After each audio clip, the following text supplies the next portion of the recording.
Hey guys, if you're new here, I'm Glenn. Hey, and if returning, thank you for coming back to my video after seeing a different one.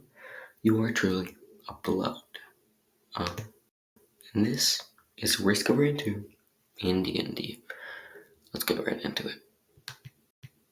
Alright, this episode, if you watched my previous Risk of Rain 2 in D&D phase, I had a Survivors of the Void edition where I had some stuff. So I thought I'd do a parallel to it in Siege of the Storm. So yeah, sorry, it's been a while. It's been a month since one of these videos. But I'm gonna try to get uploading semi-regularly, so I guess stay tuned for that. First up, we have the Adolescent. A little backstory on this. Void Touched Being was a pretty easy race to make, but for Secret of the Storm, obviously, a false sun race wouldn't make much sense as he's an enemy, and Seeker is not its own race. I could make the chef, but I wanted to stick with the parents' family, so this is how I made this, the Adolescent. Alright, adolescent is a rare stage of life in the parent family. Adolescents prove to be much more intelligent than others in the parent family, with the wisdom of being older than the larger, more powerful grandparents, but still younger than the children.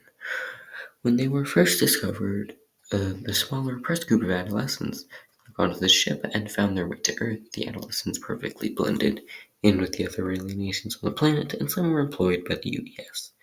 Page 1203 of the Galactical Encyclopedia. Alright, if you're gonna be like, what are you talking about, God? The adolescents are older than the grandparents. You should check out the lore for Risk of Rain 2 parents. They're actually really cool. The child starts with an egg, and then it gets born into a parent, which goes into a grandparent, which goes into a child, which lays the egg. So I'm just adding another thing here because children are too small, but the parents are too big, and definitely not a grandparent. As they're medium sized and a speed of 30 feet as their base speed, and intelligence and wisdom as their ability score increases. And you'll see that in the stuff they have. They can speak to common and members of the parent family. So maybe you can think teleport. Obviously, they can use move 15 feet as a bonus attack without triggering a opportunity attack. As the members of the parent family can do that, I thought I probably need to do that. Anyway, loyalty. I thought it'd be kind of weird, seeing as the adolescents would fight members of the same species without unprovoked, so I added loyalty. Basically, they won't get attacked unprovoked, and they won't attack unprovoked for the members of the parent family. And solar empowerment. During long rest, an adolescent can intake the power of the sun as a bonus action. Intake the power of the sun as a bonus action when empowered. Any enemy in an adjacent square to it will gain one stack of solar fire on their turn. On their turn, and when given a new stack of solar fire deals 1d6 int plus int for each stack for 1d4 turns. Basically, on their turn, yeah, that period's kind of shouldn't be there, so just ignore the period. Anyways, I thought it was a pretty good thing. If you didn't like this, or have any improvement suggestions, leave them down below. Anyways, next up, Really Knight's Blessing, one of the other aspects. Because before I had its infection, which isn't actually in the game, but I was doing what's it called? So I survived the void, so I thought I'd make the void one. Anyways, it's rare, requires attunement by a really united or gilded being. Once you touch the attuned Reliance Blessing, you will be granted the title of subject of a Really Knight, giving you the powers of a gilded being, allowing you to attune Really Knight's Blessing and giving you the following abilities. body of gold. All of your body parts have been transformed into pure gold, granting you resistance to slashing attacks, but a weakness to bludgeoning attacks. I thought this was cool. I've played Elden Ring recently, and it's kind of funny when making this. I almost called the bludgeoning attack strike damage. But I think weaknesses and resistances are really cool and kind of underutilized when playing as a player. So I thought putting one here. And obviously referencing how the gilded beings look, and when you have originally an ice blessing, you look like you're made of gold. Depth Seeker. Whenever you deal damage to a hostile enemy, a single gold piece will appear in your coin pouch. Only 10 coins per long rest may be gained in this manner, and only creatures that pose a threat to you will get the coins. Obviously, the threat thing will be by the DM, obviously, so that you don't go around spending hours killing deers in the woods and then forcing your team to do a long rest. So, it's just to stop people from slowing down the party trying to get gold. Anyways, also it's based off of the thing. Golden Spike on your command as a bonus action. Twice per short rest, you may summon a gold radius of gold spikes in a 10-foot radius with a range of 60 feet. Anyone in the 10-foot radius, obviously, playing a DC 7 plus int dexterity check. If they succeed, they will go prone in any direction 5 feet away from the spikes. They won't. If they fail, they take 1d8 intelligence along with being knocked back. This is also based off of the thing, but I wanted to have some more stuff, Anyways, next thing, Halcyonite. If you were looking for Aurelionite, sorry, no Aurelionite this episode.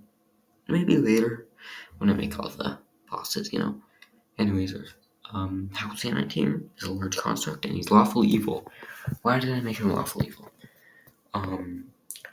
Halcyonite is created by Aurelionite in an attempt to track down her creators, Mithrix and Providence. So, I think it's lawful because it's seeking down revenge for what they did to Aurelionite. If you don't know what I'm talking about, you should check on the lore. I saw a really good video about the lore for Victorian 2. It'll probably come up when you search it. Anyways, yeah, and I put them as evil because they're, I don't know, because they're still seeking revenge. Anyways, armor class of 17 and 200 hit points, 20d10 plus 82. So he's a pretty strong guy. Now he has a speed of 30 feet and 23 strength, 7 dex, 17 con, 10 int, 10 wisdom, and 8 charisma. And he has blind sight of 60 feet because the Halcyon don't have eyes, and a passive perception of 12. If they don't learn any languages. Alright, they have their hammer swing and the classic melee weapon attack with 6 to hit. Just reached 5 feet. I didn't want to make it 10 feet because I'd be busted. So it's 5 feet, and it has some bludgeoning damage, 30, 70, 10. Laser Pulse, Halcyon shoots 3 ranged weapons attacks, plus 5 to hit. Reach 60 feet, 1 to 3 targets, hits 9 damage with 2d10 radiant damage. So I put this here because he's shooting 3 of them, and I don't want it to be as strong as his melee attack. So it's kind of like a stronger magic missile. And fun fact about Halcyon, unlike the other constructs in Risk of Rain 2, he shoots from his stomach and doesn't have any eyes to shoot lasers from, which I think is pretty cool. Anyways, so we expand Halcyon outstretches its hammer and spins. Any player in a 5-foot radius around it must make a dexterity saving throw, DC 8 plus strength. On failure, take 15, 3d10 bludgeoning damage, and the target is knocked back 10 feet. On success, take half damage. Obviously, I am still kind of new, and the challenge rating is what's hard. So if you think the challenge rating's wrong, or I should increase it, I will pin a comment or put a comment or whatever. Anyways, that's all I have for you today. Thank you, Metal Orange, for subscribing. You should probably subscribe for the that content I did with Smash Stick, you know. But if you could check out my other stuff, and if you're watching this, thanks a lot. And if any of you could subscribe or like, it would help a lot. Because if you like my video, push it to more people who could like my videos. And I don't know, if I get a lot of feedback and I have a big fan base, I might, upload more consistently. But I'll try to upload consistently for you guys watching right now. Anyways, that's all I have to say for today. Subscriber will go sociopath mood, and as always, until next time, see ya.